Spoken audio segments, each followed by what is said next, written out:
Well, good afternoon, everyone, and welcome in to our premiere program for Sunday afternoon here on the Six Screens. Leaving the Jehovah's Witnesses is somewhat of a monumental task when you're trying to connect with real Christianity after leaving the Watchtower. And I have a man coming on here today. His name is Jay Hess. And he helped me so much when I was leaving the Watchtower to put some of the pieces together on what real Christianity is like, not counterfeit Christianity that I experienced in the Watchtower. So let's bring on Jay Hess. He is the captain of this ship. Hello, Jay. Hey, Rick. Yes, there you are. So I know I tell you, all of a sudden our telephone lines lit up here. Well, what you do? Call all your relatives and tell them to come in? Gee, I'm looking at our phone lines here, so that's good. So I'm going to cut you loose. You do your thing. All right. Hello, folks. I'm Jay Hess, and I was associated with the Watchtower Bible and Tract Society for 23 years. Well, I was born, well, I wasn't born, I was a little kiddo when my folks got involved with the Watchtower Society. I got baptized in my mid-teen years. I believed it was God's organization and followed it through, went door to door, what we did called Vacation Pioneered for a short time. I was a ministerial servant for a while. I was even conducted the Watchtower study for a bit. I would what was called the Theocratic Ministry School. I handled that for a while. Did the book conductor for the book study for a while, different books and publications. And then toward the end of my career, I was recruited by the research department at Bethel when that was in Brooklyn, New York. And I didn't live there at Bethel. I was what you call remote, off-site folk person for handling research topics and projects. And then I was recruited by the writing department to submit a series of Watchtower study articles for refuting the Trinity. That was my assignment. And through that project, I had to interact with Bethel and get my assignments. They were sent to me in, phone conversations, but also in letter form. And so I even have a letter acknowledging my first article that I submitted. I kept that letter from fellow there that was head of the research department. And that worked for a bit until I was assigned to work on another topic, another project, which was, should Jesus be worshiped? And for those of you who know me and the history of the Watchtower, you know that the Watchtower's charter, it's their second charter, which they did in the late 40s, mid to late 40s, said that the purpose of the Watchtower was to worship Jesus Christ, well, Jehovah God and Jesus Christ is the wording in their official. That was actually the second charter, the amendment to the first.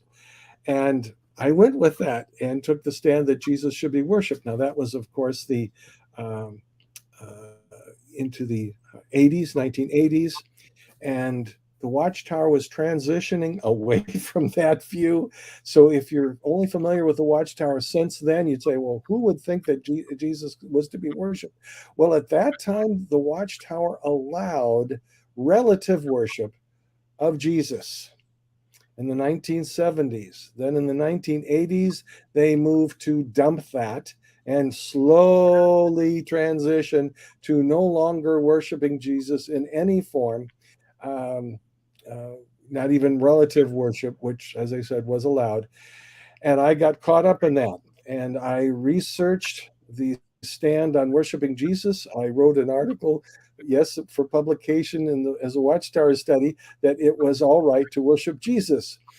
And I had told some local witnesses, not about the article, because I was told not to do that, but I did tell the topic that Jesus could be worshiped. And that was it. And I was found guilty of worshiping Jesus and ousted because I didn't repent. I had done thorough research on that about the use of the Greek word proskuneo and the context of it, and Jesus could be worshipped, et cetera, et cetera. And that was all. That was it. I did not repent of that, and I was found guilty and expelled. And as you know, when you get disfellowship, you lose everything overnight when they make that announcement. Watchtower has that authority to dissolve relationships. They won't can't dissolve legal relationships or biological relationships, but as you know, they can dissolve everything else, and that is what happened. So that's who I am. I got involved. I did not dump God. I got involved with mainstream evangelicals and uh, stayed with that. Did do what we call church plant. Church plant as an elder and then pastor of a small evangelical church here in North Carolina. And then I just recently retired from that. So I've been working with Rick for years. I've known Rick when we first met at Blue Mountain Christian Retreat. I was ousted from a watchtower, and Rick showed up. I was still officially in, but mentally looking elsewhere. So we've been friends for a long time. And no, I'm not paid for this show, and neither is Rick. This is just something we both love to do, is doing this ministry. So, well, this show is about questions. You ask the questions. Questions get submitted various ways. You can, if you find the YouTube channel on YouTube, where you search, you can go into YouTube and do a search for the word making and then my name, Jay Hess, and that should find all of the YouTube shows that we've done. The full title is Making Disciples with Jay Hess. And if you find that one that's live at this moment, now this is being recorded, it will be uploaded to YouTube.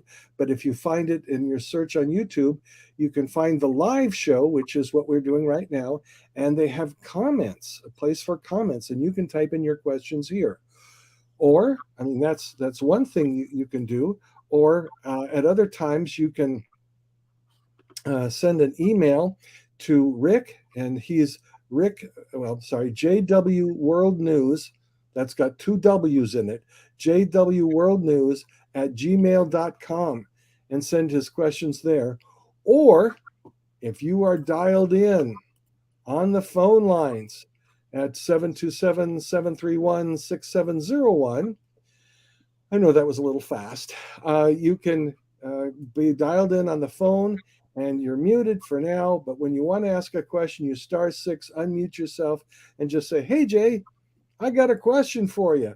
And then we'll go with that, and I'll do my best. So we've got a number of ways to submit questions, and now I will open up lines. I do have a list of questions. If no one calls in, I'm going to just a second. No one calls in. I have a list of questions, including questions on the Trinity. Someone from the previous show had called in, and how is Jesus? How come you Trinitarians say Jesus is God? What does that mean? How can Jesus, can he be his father? How can he be God if the Father is God? What's going on? So that's one of the questions we'll consider today. But Kurt had called in earlier, and he said he's got a question for me. So if Kurt is there, you can just *6, Kurt, unmute yourself and say, "Hey, Jay, I got a question." Hello, Jay. Can you hear me? I can hear you. Okay, I had to get off of my cordless phones. They were both nearly dead, and I'm on the headset. I hope you can hear me good. Good deal. I'll try not to take up too much time here. I heard you mention in your answer about Yahweh earlier. I listened really closely to that, and in the process of answering, you mentioned Galatians chapter 4. What I wanted to bring up was the Genesis 3:15 Watchtower teaching on it, and we had been in a big discussion recently about that. And I'm sure, absolutely certain, that you remember their teaching on Genesis 3:15 of the spiritual woman. Did you want to discuss that first, or do you want me to talk about it first? It's up to you. You can pick the question. I'm going to make a note of it here about Galatians, yes, the Genesis 3:15, the spiritual woman. Oh, oh my, and the wife of God or something like that. Yeah, I not trying to mock or anything, but this is it's a very odd doctrine. So yeah, that's one. Is did you also have one about the Trinity you wanted to put in the list of things to talk Uh, about? yeah, there's two. There's two on the Trinity, but I don't want to dominate everything. Other people, and you got also other questions. Let me go over this Genesis 3:15 really quickly with you and see Sure, what you sure. think about it. Their teaching was that in order to produce the spiritual seed, and that spiritual seed had a pre-human existence. But in order to produce that spiritual seed, it would take a spiritual woman to do this. And to go to the end of the argument, so to speak, in Revelation 12, we have a woman arrayed in the sun. She's in heaven, moon at her feet, and she is seen on the earth. She's in birth pains, and she gives birth to Christ, who will rule over the nations. And in the chapter, she's also seen on earth. But oh my goodness, how could she be on earth? She's in heaven. But the woman on earth is only there because she's represented by the remaining ones of her seed. They're persecuted for 1,260 days. Now, they do not agree with most traditional views of who that woman is. The traditional view is it's either Mary, the Queen of Heaven, or it's Israel that produces the seed. They say no, it's a spiritual woman, a spiritual wife. Now, in Hebrews 12, I think 26 and 27 maybe, you have approached heavenly Jerusalem. And it lists two or three things, and the angels, and you have, and there in heavenly Jerusalem is the church of the firstborn. In Revelation 19, come and see the bride of Christ. And the bride of Christ descends out of heaven like a city, New Jerusalem, 12 foundation stones and all that. So this city of Jerusalem equals the bride of Christ. Well, what's heavenly Jerusalem? Is it the same thing? Well, they say no. In Galatians 4 that you quoted, heavenly Jerusalem, Paul said, is our mother. In other words, heavenly Jerusalem would be the mother of Christ Jesus, would be the mother of Paul and the bride. So heavenly Jerusalem would produce New Jerusalem. Now, that's where it starts getting twisted a little bit. But back to Genesis 3:15, they would argue that Eve, as a human being, did her line kept pure enough to produce Christ is true. But that Christ was born in a manger was not the entity in the full sense of the term that would crush Satan. That would take a very powerful spirit being that was produced by God's metaphorical wife, which would be the heavenly Jerusalem, that would make that happen. So I know you remember all of that in your, there's not a doubt in my mind. So what I wanted to do is see what you think about it. And so go ahead. Yeah, go ahead. Yeah, the description you gave, that's very good. I would agree there may be a couple of details I would word differently, but that's actually very nice. The Galatians 4 connects back to Isaiah 54. So there are a number of things here. I want to just put it out in a nice uh, uh, plan here so that you can get what I think is going on. Galatians 4 does seem to be the place to start with for Paul puts it together for us. If you handle the Galatians chapter 4, and I admit that if you're not familiar with what he's talking about, there is some confusion in Galatians 4. So I would like to sort that out for you. In Galatians chapter 4, this is very likely the first book that Paul, or the first even Christian book that actually went to publication. So this is an early book by Paul, and he's straightening some things out. In Galatians 4, let's see, begins in verse 21. So I am going to go through this because I think it's really useful, but it takes a little bit conversation. There are two stories that Paul is putting together. Okay, two stories. One is the story with Abraham, Sarah, and Hagar. Okay, that's one story. And then he's tying in Isaiah 54. And I'm going to apologize for Paul. That is a little confusing, but Galatians is written to Jews who really have a familiarity with this. They're not afraid of this. So remember, Abraham, Sarah, and then Hagar. That's one story. And then Isaiah 54 is another story. So first we're going to keep in mind Abraham, Sarah, and Hagar. So in verse 21 is this, it says here, tell me you who desire to be under the law, do you not listen to the law? And then he gets into it.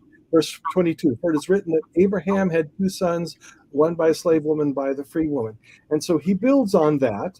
And he says in verse 24, this is an allegory, that you can look at this real historical event, but God, in his wisdom and being the orchestrator of the universe, you can find a message in the lives of his servants. And here, Paul is seeing something that is true, that you had Abraham and Sarah. Oh, but Sarah is the wife of a promise. Now, verse 24, he says, this is an allegory. These women are two covenants. Well, in reality, they're two women, but they figuratively foretell two covenants. The old covenant, and then he says that's Mount Sinai, and then the old covenant, and then the new covenant, which is the promise of the new Jerusalem. Well, I'm going to call it the heavenly Jerusalem. This is the second covenant, the new covenant, where one is not just born human, but also born by the Spirit. I understand this is a little fast, but I'm going to move along with that. So that's one of these stories that has an allegory. There's two covenants, and there's the promise by Sarah for a group of people. And that group of people turned out to be, of course, the Jews of the Old Covenant. But in this allegory, Paul says, actually, this is figurative of Hagar. She was the mother that was, a wife and the mother of Abraham's son, and first son. And that was a covenant. Well, the marriage there, yes, it's covenantal, but it was figurative of the old covenant. Now you get very confused because you think, wait, the old covenant was through Sarah. Paul is saying, no, wait a minute. This is an allegory that there are two covenants. One is not by a promise. The other one is.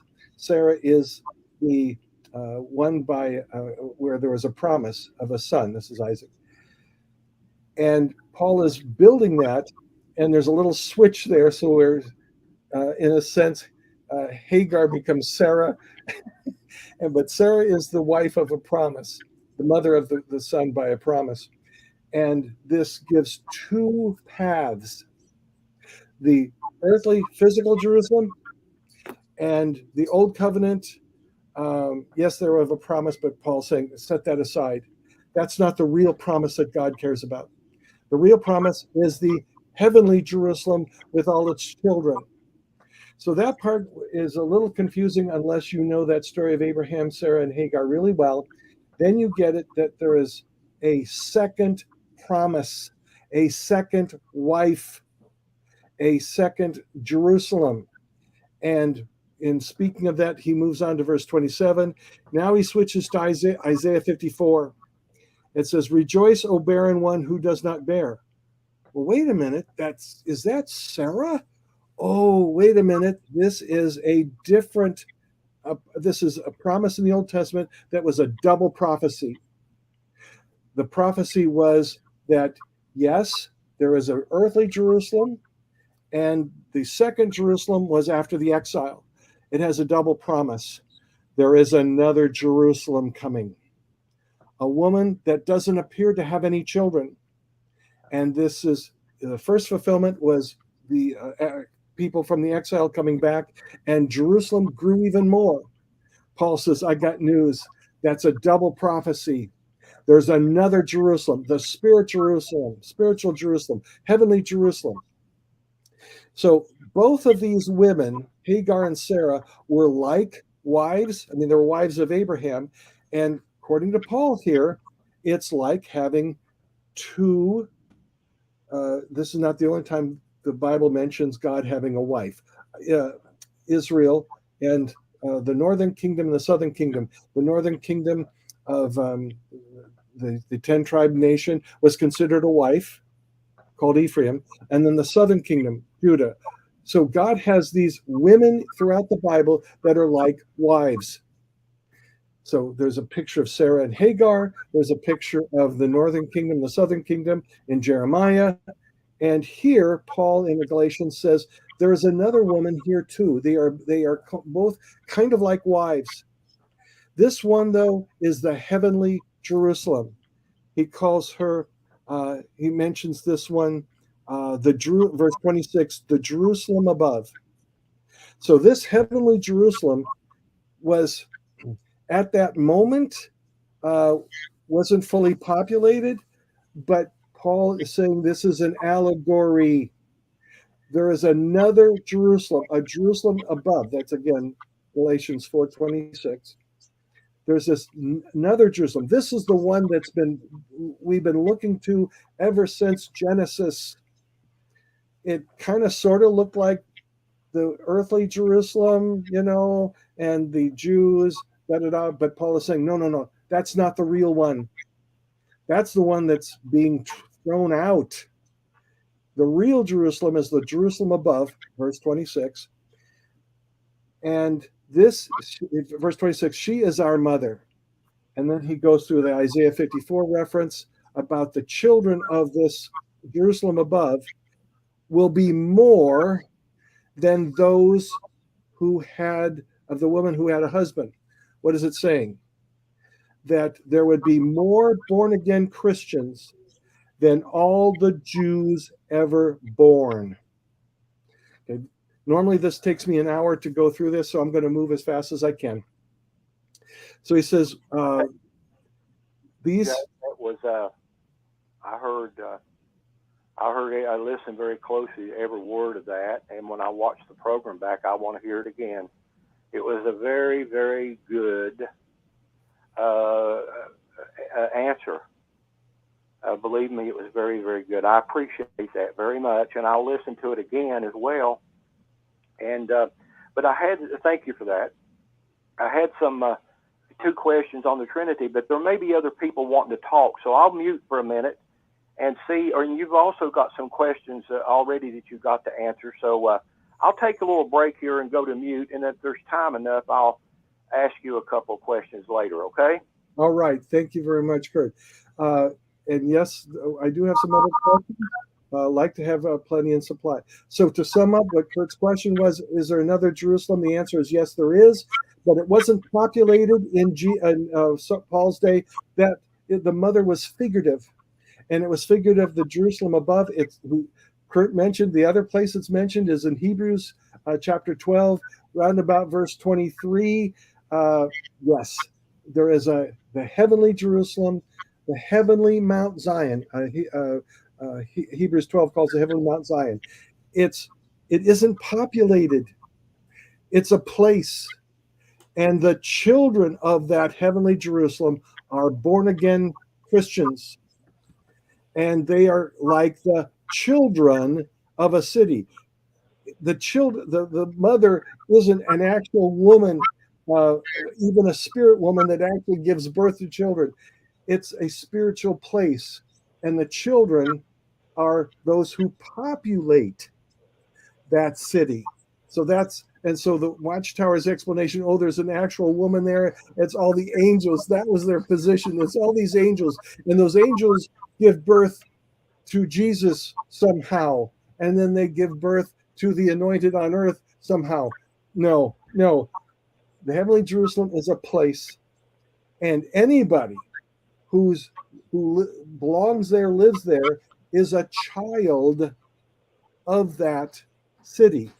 Jesus is the king. He is the husband, because you go to Revelation, the bride is the heavenly Jerusalem. That's in Revelation, right? Chapter 21, 22. So the bride is the city. The husband is Jesus, and he's the king.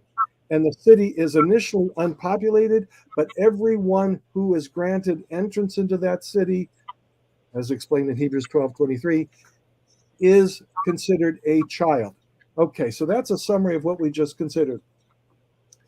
Now, the questions I have for this, let me make a note. Okay.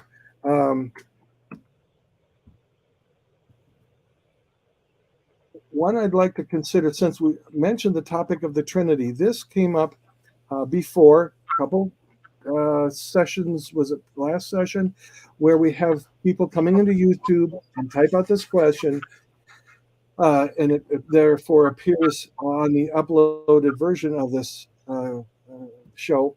The question was, is the name of this person, used this name, I don't know how to pronounce it, it's Cleight, Cleight, first name, last name the same.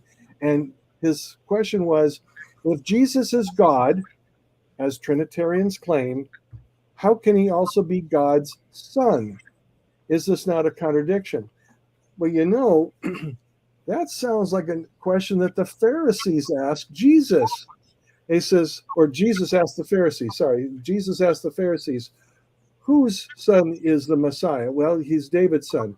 Well, how can David say, well, he's my Lord, Psalm 110? How can he be his own Lord?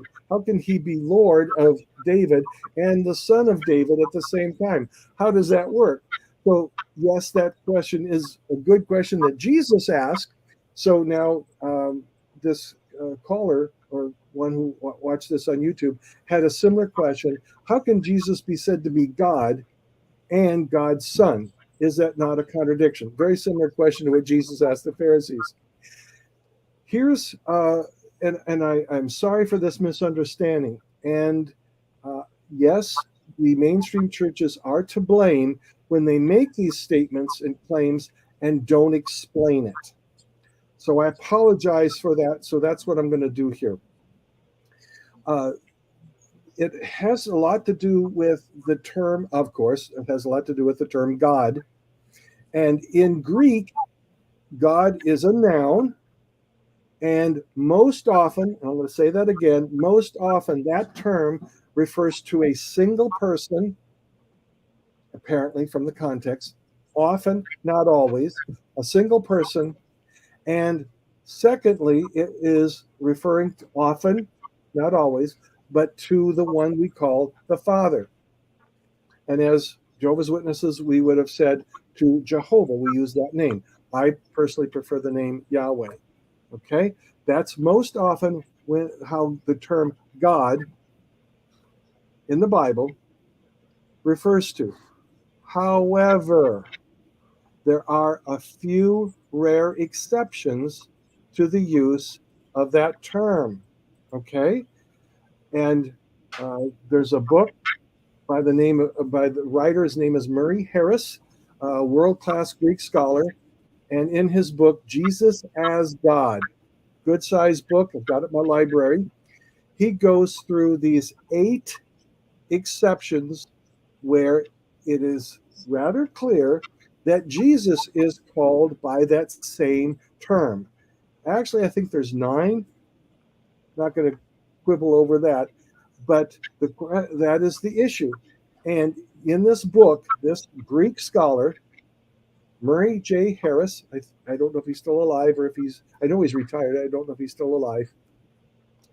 Excellent book, Jesus as God, goes through these 8 exceptions to examine and shows how God is applied to Jesus in these special cases. The noun God can serve in these rare cases like an adjective. I'm not saying it is an adjective. It functions like an adjective. It's called the qualitative case. The qualitative sense, that's a better way to put it, where it is a descriptor. It's like an adjective. It modifies the noun or the person. So, and I apologize if you hadn't heard this before, when Christian scholars say Jesus is God, what they are saying is that this, in an adjectival or qualitative sense, Jesus has the attributes of God. You could put it another way. He has the attributes of his Father. That's what they're saying. That's what Trinitarian scholars like Murray Harris claim that is meant in the Greek. At John 1:1, John 20:28, those are some of the more prominent ones that are found in the book of John. And these other cases, 1 John 5:20, where Jesus is said to be God, and the text says so. John 1:1 and John 20:28 are some of the easiest ones to see. That it's when you translate John 1:1, because of the grammar, the word order in John 1:1, and if you look at it literally in Greek, you scratch your head. This doesn't sound like English. Well, that's because it's Greek. It's not English.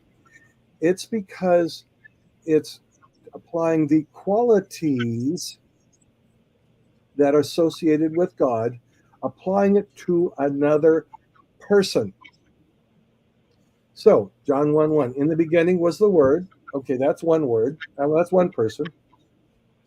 And the Word was with God. Okay, so that's 2 persons. One is with the other. That makes 2 persons. And then how do you translate that last phrase? This construction, what's called the qualitative sense, an arthrous predicate noun when it precedes the verb, is when it's the qualitative sense. The word order is odd. It's not absolutely unknown. It's rare.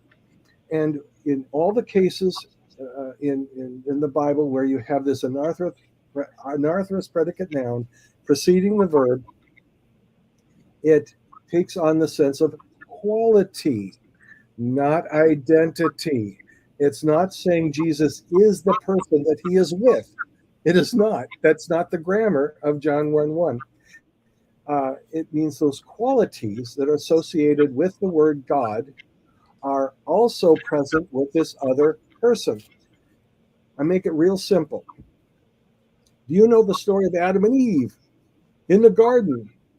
Who do you have in the garden? Well, you had the woman, and she was with Adam. And wait a minute, what did God say? They would become one flesh, not one person, one flesh. And Jesus said that in Matthew 19. He says they were no longer 2. God brought them together, and Jesus said they're no longer 2. What do you mean? Did those 2 persons become one person? No, Adam and Eve became one flesh, and it meant relationally, other people would relate to Adam and Eve as if Adam and Eve were one thing, one flesh. Okay, so I'm going to reword the Garden of Eden. In the garden was the woman. The woman was with the man, and the woman was man. That's you get from Genesis 5. the God made man in his image. He made them male and female. Eve was not a man, but she was man. She was human by nature, not by personal identity. Hopefully not. Adam would have complained. There was a woman there, but she was human. Why do we say that? Because she was made from his side, his rib. So, same nature, different person. Yay, love the difference. Viva la difference. So, that is the same thing at John 1 1. In the beginning was the Word was with God. That's two persons, and the Word was or had the nature of God. Some translations say that. So, trying to get to this answer. What do scholars mean? What do Trinitarian scholars mean when they say Jesus is God? They do not, okay, shake your head. They do not mean that Jesus is that person that we commonly call God. Not that person. They do mean what you read in Hebrews chapter 1, verse 3, that the Son has all the attributes. I guess I could go read Hebrews 1 3 for y'all. We say y'all here in the South. Hebrews 1 3 says, He, this is the Son, is the radiance of the glory of God. That's one. And the exact imprint of his nature. There it is. He's the exact imprint of his nature. And by the way, the New World Translation reads similarly. And he upholds the universe by the word of his power. Those three things are key attributes. The glory of God, the nature of God, and the ability of the creation to hold up the universe. Jesus, as even J-dubs believe, Jesus made the universe. Those three attributes are of God. He has all those three attributes. Is he the person that we call God normally, the Father? Shake your head no. He's not. But he has the same nature. And that is what Trinitarians mean when they say Jesus is God. They do not mean he's the person. They do mean he has the nature.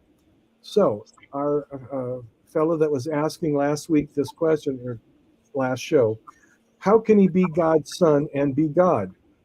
Well, actually, now that's easy because I have more than one son. You know how many of my sons are human? Every single one of them. So the Son has the same nature as the Father. So now in the human realm, none of my sons is just exactly like me, but they are all human. Good for that. But my sons have some attributes of mine, especially some attributes that I think are characteristic of me. Well, in God's realm, the Son, who is a distinct person, has those key attributes that the Father has. Which attributes? We just saw them in Hebrews chapter 1, verse 3. The radiance of the glory of God, the imprint of his nature, and he holds up the universe just by speaking words. So that was kind of long, but that was an important question to explain. And I apologize if you run into someone who says they're a Trinitarian and they give a different definition. I so apologize for that confusion. What I do is say I recommend to people just get a hold of, well, it's out of print, but Murray Harris's book, Jesus as God.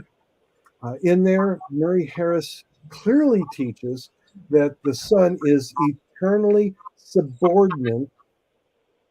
Yes, I said that. Eternally subordinate in rank, role, and function. In rank, Jesus is a second. He does not have the same rank as his Father. He receives authority from his Father. How can it be else? Otherwise, the Father has all the authority.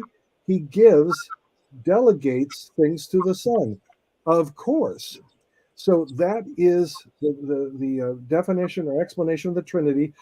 Not all scholars would say that same detail. A minority of scholars will say that Jesus has temporarily a secondary rank, but all Trinitarian scholars would say that he does have a second rank, certainly while he was a part of on earth. Others would say yes, and for eternity future, according to 1 Corinthians 15:28, that Jesus is eternally subordinate to the Father. Okay, those are some details, but I'm just giving you from the book Jesus is God by Murray Harris, that the Son and the Holy Spirit are eternally subordinate to the Father, and that is the majority view of scholars, Trinitarian scholars. Hope that, I understand that was a little long, and I apologize for if that's not what you thought. So I'm going to pause this and see if anybody, if Kurt or anybody wants additional questions. I see one has popped up here in the YouTube chat. Jay, I listened to every word that you just said, and I'm not just joking around here. You explain the Trinity better than anybody that I Thank you. have ever heard. The eternal subordination of the Son is very important to me. Now, thank you for everything. Now it's 5:41. You got a few more minutes. At 6 o'clock, I've got to be on another conference call. So what I want to do is leave you with two. I don't want you to answer them today, if you don't mind. Just save them for next time. Two questions. Explain, and I know for a fact you can do it. I just want to hear you do it. Is the begetting of the Son? Explain the begetting of the Son and the eternity of the Son. And I know you can do it. And I know it's going to take a few minutes to go through this, but it's 5:42, and somebody else may want to speak up too as well. But I'm going to get on my program at 6 o'clock. Thank you for everything. I appreciate you, and I like you. I like your personality. I like the way you explain things as well. So anyway, thank you, Jay, and if you don't mind, on those two questions, just save them for next time like you do with the questions that come in.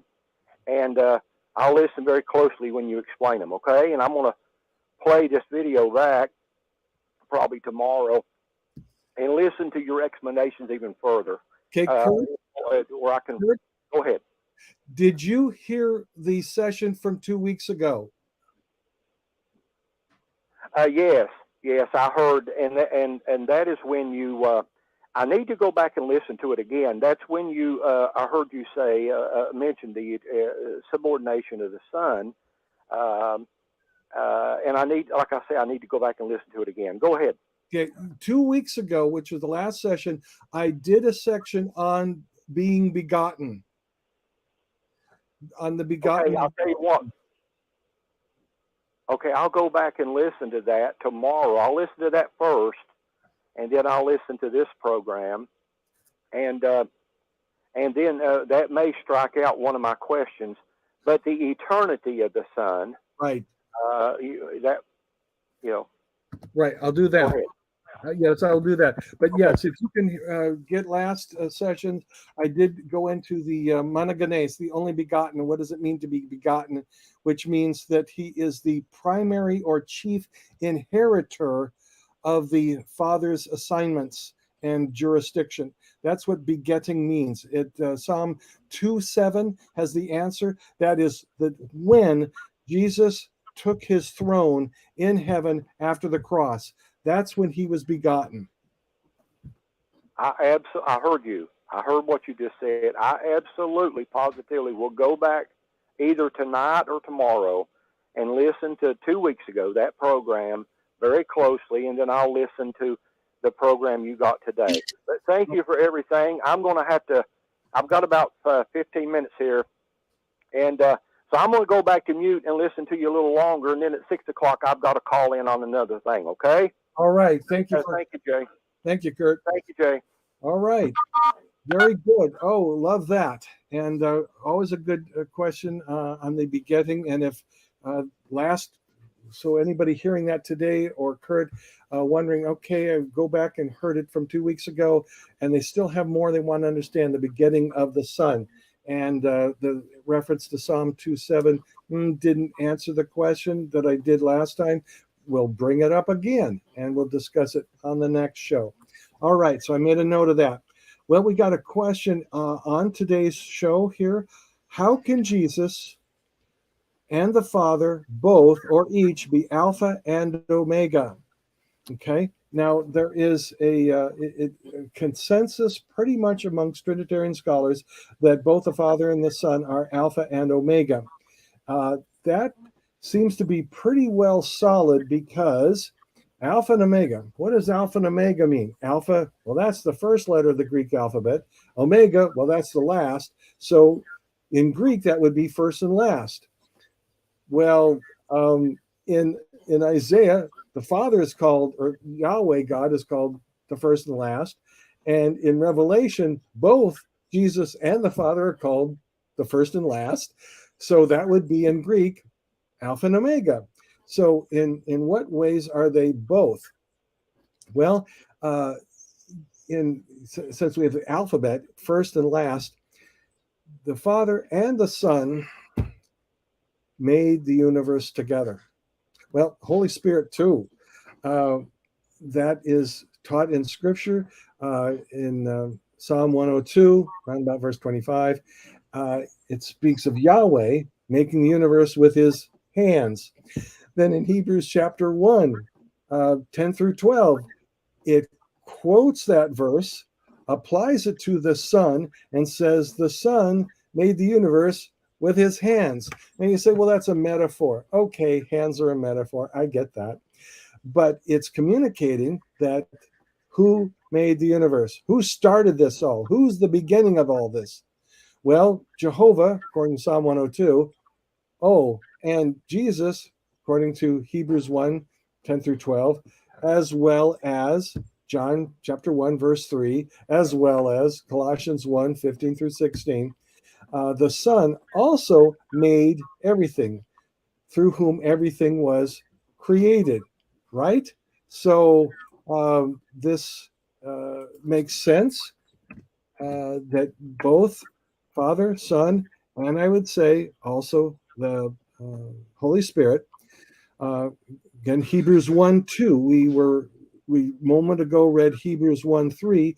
Well, Hebrews 1, 2 says that in these last days he has spoken to us by his Son, whom he appointed the heir.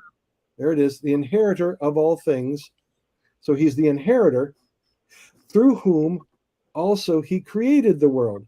So the Son is an agent in the creation of the universe, and he inherits all things that the Father has. Wow, that's repeated in John chapter 16, where Jesus says to his disciples that everything the Father has been handed to the Son. Then that's said actually multiple times in the Gospels. So the Father is the source. The Son receives everything. Maybe remember Matthew 28, 19 and following. Jesus says, all authority has been given to me. How much authority? All authority. Where did he get it? Got it from the Father. So the Father is the source, and it immediately is entirely passed to the Son. They are both now all authority, and this is for all eternity. So they are the first making the universe, and they are there forever. I understand the Greek alphabet does come to an end, but God and Jesus and the Holy Spirit are eternal. So he is the Alpha and Omega. He's everything. The Father is everything. The Son becomes everything because why? He's inherited at the proper time. The Father says, okay, Son, it all goes to you now. And the Son inherits all these things. And at the end of the millennium, the Son invites the Father to be involved because the Father has kind of been hidden all this time. The Father becomes involved, and that's why at the end of 1 Corinthians 15:28, the Father, the Son, God will be all for all in all, the final solution, what God had planned at the beginning of time, the Garden of Eden, where man would rule the planet. Well, we took a little a detour. It didn't work out at that time because Adam and Eve walked away. The Father sends the Son, and the Son says to the Father, in a sense, metaphorically says, I'm going to fix this. Adam and Eve walked away. The devil got involved in there. What a mess. The Son says, I am going to fix that, Father. Father says to the Son, go fix this, please. And the Son goes and fixes it. First, he defeats death, sin on the cross.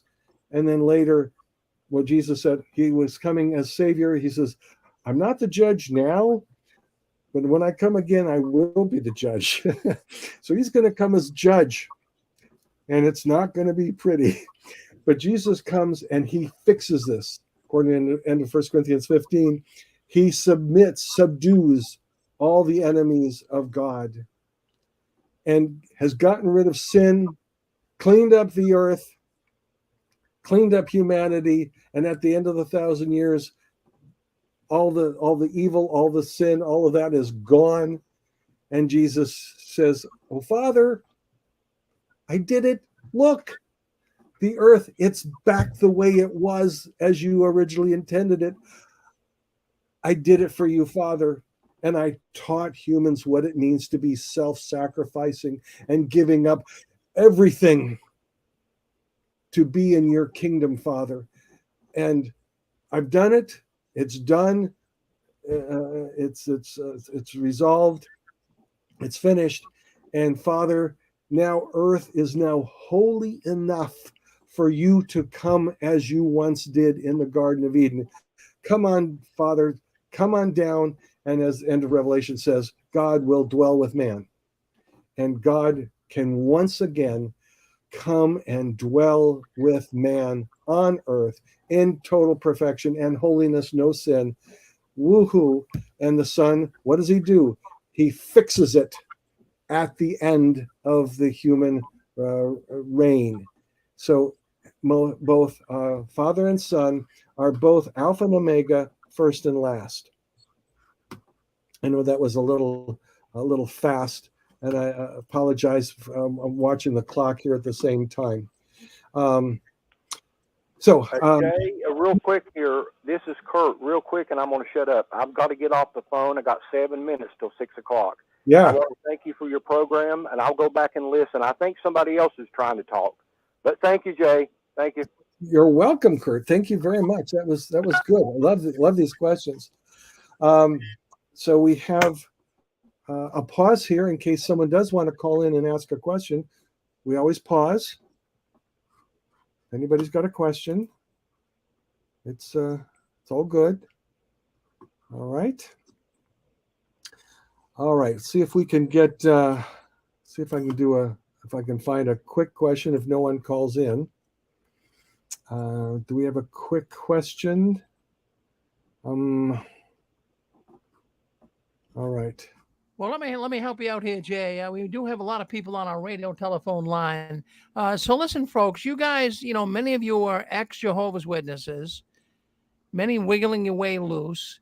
You've got to have something scriptural that you've been concerned with. Whatever it would be, I mean, here's the man that can answer it for you. So why don't you ask Jay a question right now? I really would like to have you come in and ask him a question. He would answer any question. He's answered all my questions when I was leaving the Watchtower. Is there a scripture? Is there some policy, procedure, some thing the Watchtower is trying to get you to believe, but you don't see it scripturally? So come on right now. Go ahead, ask Jay a question. Don't be bashful. *6. *6. Well, Jay, I think we got a lot of bashful people here today. So, here's a chance. I mean, I would have loved this. Well, Yeah. when I was coming out of the organization, I approached you and talked to you, and it really flabbergasted me. We have so many people leaving the Watchtower. You think that they would really want to, get a real understanding of what the scriptures are that they were teaching us in there. We know they're not correct, but you think they'd come in here and ask. But you're doing a great job. We appreciate it. Yeah, Rick, did you? I caught the end of what you said a couple hours ago. Did you say there's a new Shepherding the Flock book out? Yes, there is, Jay. Yeah, in fact, the Oh, 2023. Yeah, so send me. Well, in fact, I got your email. I'll send you a PDF of it. Yep. all right. Okay, I got it. Yeah. Yeah, no, this is. Thank you very much, Rick. I want to make a comment. This is funny. Years and years ago, as I was still a loyal witness right up to the end. I believed in it. I believed in this organization, and I had heard through the grapevine. Maybe I shouldn't have been listening to certain voices, but that the publication, the organization book, which was new back then, was being released, and it was on. This was yes, the internet kind of sort of existed. This was kind of before that, but there were call-in numbers that you could call in. They would advertise and you could learn things. And on there, they were quoting from the organization book before the congregations even had them. And I just thought that was so funny, even though as a witness, I thought that was so hilarious. And yes, now people that are outside of the Watchtower sometimes get these publications before anyone does. And I remember the elders were so upset that I had heard of contents of the organization book before they had.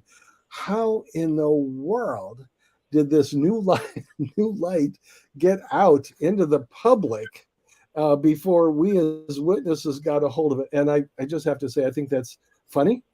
No matter how much the Watchtower tries to plug that hole and say, oh, you can't share this, you can't tell anybody, and the Shepherding the Flock, you can't share that with anybody. And yet we get copies not only of the Shepherding the Flock, but the branch book, the rules for the local branch gets released to the public, and they can't stop that dike from leaking. I just thought I just found that so hilarious. At the time, it was kind of a chuckle, but now looking back in this business of the organization, oh, so sad. All right. One, I see a quick question on my list of questions here. This was previous session right after the show shut down. Someone asked this: could it be that God the Father didn't want us to know his name? That means modern times at this time, because we would run it into the mud, just like the Jehovah's Witnesses organization are doing the name Jehovah. And I thought that was an interesting suggestion. Makes sense that name has been lost. And why has it been lost? Well, because Jerusalem was destroyed by the Romans. That was all shut down. That was all prophesied. That was foretold that would happen. And that would be a natural consequence of all of those prophecies. That would seem to fit that the God's sacred name and its sacred pronunciation would get lost. And I think there's a corollary to that. In modern times, there have been religious groups that have come forward and said, we are the true church that's being guided by God in these days. Well, Jesus foretold that some will come, and he says, Matthew 24, Mark 13, Luke 21. So in the last days, someone will come saying, in my name, these things, we're the truth, and deceive even possibly the chosen ones.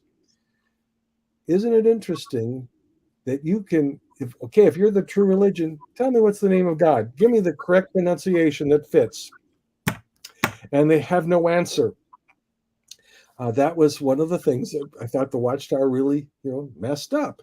And I think that is a real possibility that was God's intent to keep that name a secret.